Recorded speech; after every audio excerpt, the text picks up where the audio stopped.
আওয়ামী লীগ চলে গিয়েছে, অপরাধ রয়ে গেছে।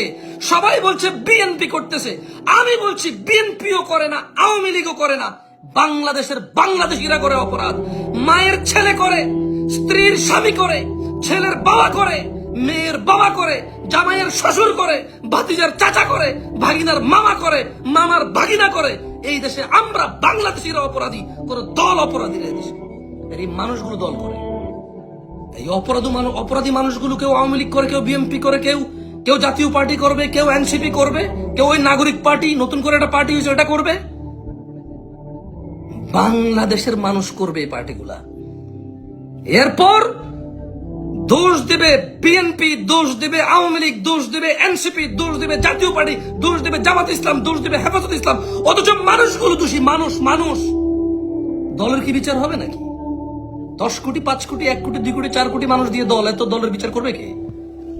মানুষগুলোর বিচারের আওতায় আনা উচিত। মানুষগুলোকে বিচারের আওতায় আনা উচিত। দল নিয়ে কথা বললে দল বলবে যে আমরা ওকে বহিষ্কার করে দিয়েছি।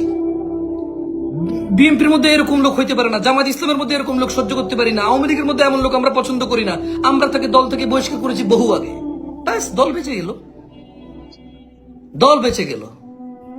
পুলিশ করলে পুলিশ বলবে আমরা তোকে বরখাস্ত করেছি, আর্মি করলে আর্মি আমরা তোকে বরখাস্ত করেছি। জামশেদ মজুমদারের মতো কোন মাদ্রাসায় চাকরি করে যদি হুজুর করে কোনো অন্যায়, মাদ্রাসা বলবে আমরা তো ওনাকে চাকরিচ্যুত করেছি, বহিষ্কার করে দিয়েছি, আপনারা যা বিচার করেন করেন।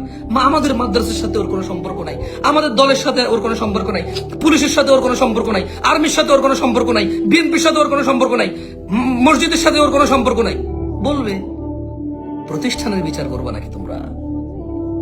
প্রতিষ্ঠানের বিচার করতে গেলে তো তোমরা জীবনও পারবা না। তোমরা বিচার করতে হবে মানুষের। মানুষটা অপরাধী।